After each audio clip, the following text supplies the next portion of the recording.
Hello, কেমন আছো সবাই?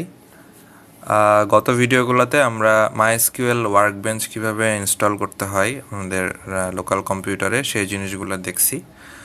আজকে থেকে আমরা প্র্যাকটিক্যালি MySQL এর কমান্ডগুলো SQL এর আর কি কমান্ডগুলো দেখার চেষ্টা করব।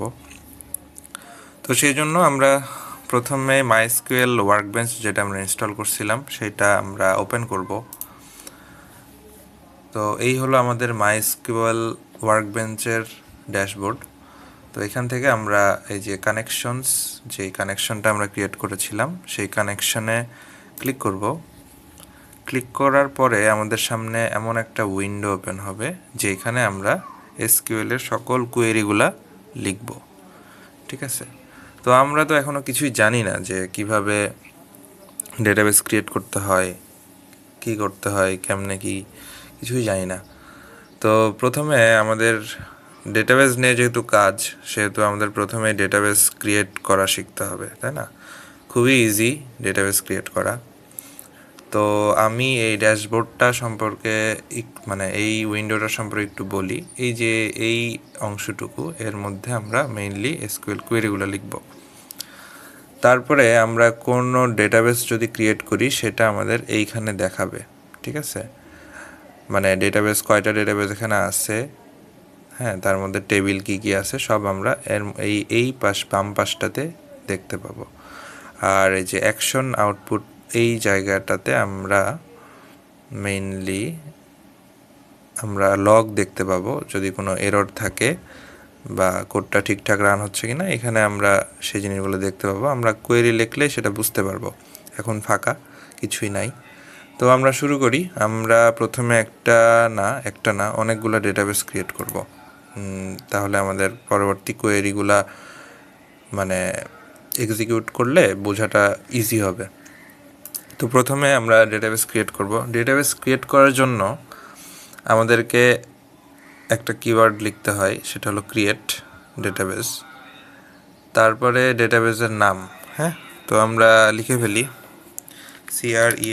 Create database. তারপরে আমরা ডেটাবেসের নাম দিব। আমরা যে কোনো নাম দিতে পারি। তো আমি এক্ষেত্রে দিলাম মাই ডাটাবেস নাম দিলাম এবং একটা সেমিকোলন দিলাম। তারপরে আমরা এইখানে যেই কয়টা লাইন রান করতে চাই সেই কয়টা লাইন আমরা এইভাবে মাউস দিয়ে সিলেক্ট করব। ঠিক আছে? যেহেতু এখানে একটাই লাইন আছে তাই আমরা এই লাইনটাকে সিলেক্ট করলাম। তাহলে শুধুমাত্র এই লাইনটাই এক্সিকিউট হবে, অর্থাৎ রান হবে। ঠিক আছে? তো এটা আমরা আরও যখন কোয়েরি লিখবো তখন জিনিসটা আরও ভালোভাবে বুঝতে পারবো। তো আমরা ফার্স্টে এটাকে সিলেক্ট করে এই যে এই আইকনটা আছে এইখানে যদি ক্লিক করি তাহলে এটা এক্সিকিউট হয়ে যাবে, অর্থাৎ আমাদের ডেটাবেসটা ক্রিয়েট হয়ে যাবে। তো আমি যদি এখানে ক্লিক করি তাহলে এই যে অ্যাকশন আউটপুট যেখানে আমরা বলছিলাম এই জায়গাটাতে গ্রিন কালার দিয়ে একটা টিক মার্ক আসছে। আর তার মানে এইটার মানে হচ্ছে আমাদের কোডটা রান করছে এবং সঠিক আছে। ঠিক আছে? তো ক্রিয়েট ডেটাবেস মাই ডেটাবেস, এইটার মাধ্যমে আমরা মাই ডেটাবেস নামে একটা ডেটাবেস ক্রিয়েট করলাম। ঠিক আছে? ওকে, তাহলে আমরা বলছিলাম যে এখানে যে ডেটাবেসগুলো ক্রিয়েট করব সেগুলো বাম পাশে দেখাবে, কিন্তু এখানে দেখাচ্ছে না। এটা একটা প্রবলেম। ঠিক আছে?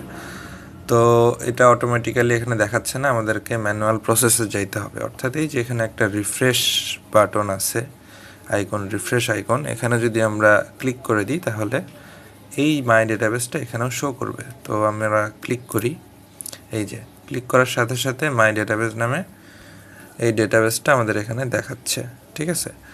তো আমি আরেকটা ডেটাবেস ক্রিয়েট করব, ক্রিয়েট ডাটাবেস, তারপরে স্টুডেন্টস নামে একটা ডেটাবেস যদি ক্রিয়েট করি এবং আমি যদি এইটাকে সিলেক্ট করে রান করি, এই যে দেখো এই যে আমি এই লাইনটাকে সিলেক্ট করে রান করতেছি, তার মানে শুধুমাত্র এই লাইনটা এক্সিকিউট হবে, এই লাইনটা এক্সিকিউট হবে না, উপরের লাইনটা আর এক্সিকিউট হবে না। ঠিক আছে? তো আমরা চাচ্ছি নিচের লাইনটা এক্সিকিউট হোক, মানে রান হোক।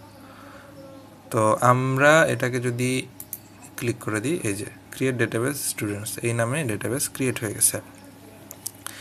স্টিল এখানে আসে নাই, আমরা যদি রিফ্রেশ করি তাহলে যে স্টুডেন্টস নামে একটা ডেটাবেস চলে আসছে। এরপর আমরা আরেকটা ডেটাবেস ক্রিয়েট করব, ক্রিয়েট ডাটাবেস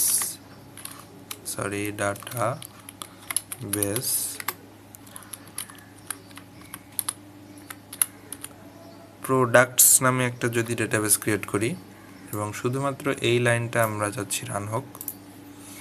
আচ্ছা, এই যে সবুজ কালার দেখাচ্ছে, তার মানে এটা হয়ে গেছে, কিন্তু এখানে আসে নাই।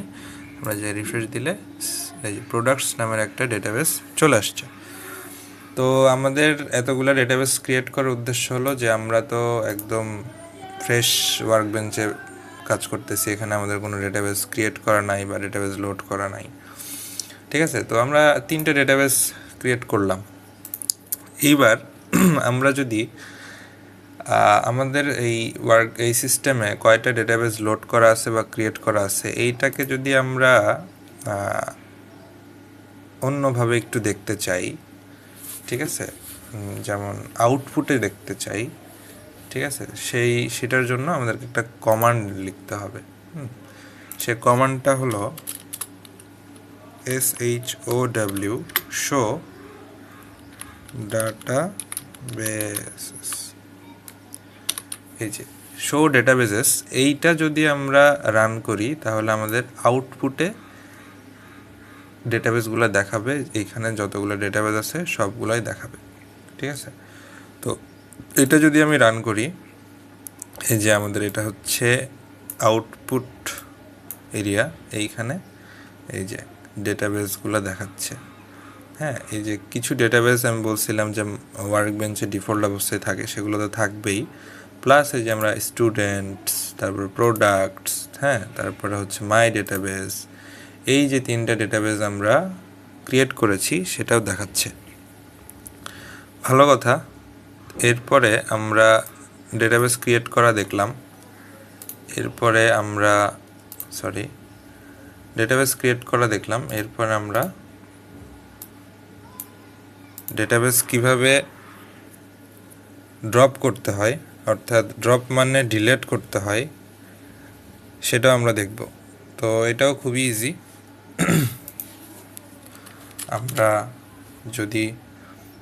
আমরা চাচ্ছি মাই ডেটাবেস যেটা আমরা ক্রিয়েট করছিলাম সেইটাকে ড্রপ করতে, অর্থাৎ ডিলিট করতে, মানে এখানে আর রাখতে চাচ্ছি না, ডিলিট করে ফেলবো। সেক্ষেত্রে আমরা DROP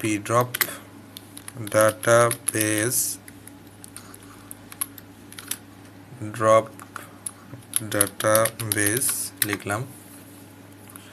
ড্রপ ডেটাবেস লিখার পরে আমরা যেই ডেটাবেসটাকে ডিলিট করে দিতে যাচ্ছি, অর্থাৎ ড্রপ করে দিতে যাচ্ছি, তার নাম লিখবো। আমরা চাচ্ছি যে মাই ডাটাবেস যেটা আছে সেটাকে ভাইয়া আমরা ডিলিট করে দিব।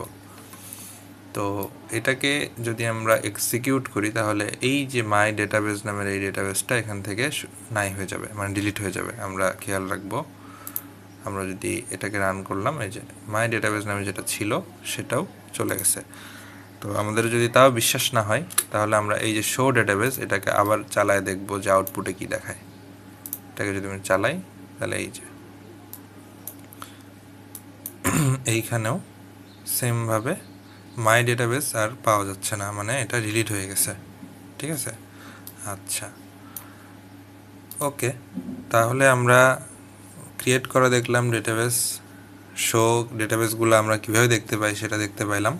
আচ্ছা, এইবার আমরা দেখব যে একটা ডেটাবেসকে কিভাবে ইউজ করতে হয়। অর্থাৎ এখানে তো অনেকগুলো ডেটাবেস থাকতেই পারে, আমরা অনেক রকম ডেটাবেস বিভিন্ন পারপাসে মানে ক্রিয়েট করে করব। তো সেই ডেটাবেস থেকে আমরা তো একই সাথে অনেকগুলো ডেটাবেসে একই সাথে তো কাজ করতে পারবো না, মানে যে কোনো একটা ডেটাবেসে ইন্ডিভিজুয়ালি কাজ করতে হবে, তাই না? দেখা গেল কখনো স্টুডেন্টস ডেটাবেসে মানে কাজ করতে হতে পারে, প্রোডাক্টস ডেটাবেসে, বা হোয়াট এভার আমরা যেই ডেটাবেস নিয়ে কাজ করতে চাই সেই ডেটাবেসের ভিতরে থেকে আমাদেরকে তো কাজগুলো করতে হবে, অর্থাৎ সেই ডেটাবেসের ডেটা নিয়ে আমাদেরকে কাজ করতে হবে, তাই না? তো সেজন্য আমরা যেই ডেটাবেসটা ইউজ করব সেটার জন্য একটা কমান্ড আছে, সেটা হচ্ছে ইউজ। আপাতত আমরা কোনো ডেটাবেসকে সিলেক্ট করা অবস্থায় নাই, আমরা মানে কোনো ডেটাবেস নিয়ে এখানে আমরা বলে দেই না যে আমরা এই ডেটাবেস নিয়ে কাজ করছি, এরকম কিছু নাই। তো আমরা চাচ্ছি যে প্রোডাক্টস, এই যে ডেটাবেস আমরা মানে ক্রিয়েট করছি, এই ডেটাবেস নিয়ে আমরা কাজ করব। অর্থাৎ এর মধ্যে আমরা টেবিল ক্রিয়েট করব, এর মধ্যে আমরা বিভিন্ন রকম কোয়েরি চালাবো। হ্যাঁ, তো সেটার জন্য আমরা লিখব ইউজ। ইউজ লেখার পরে জাস্ট ডেটাবেসের নামটা লিখে দিব, যে ডেটাবেস নিয়ে আমরা মানে কাজ করব আর কি। হ্যাঁ, তো আমরা PRODUC প্রোডাক্টস, আমরা এই প্রোডাক্টস নামক ডেটাবেসটা ইউজ করতে যাচ্ছি।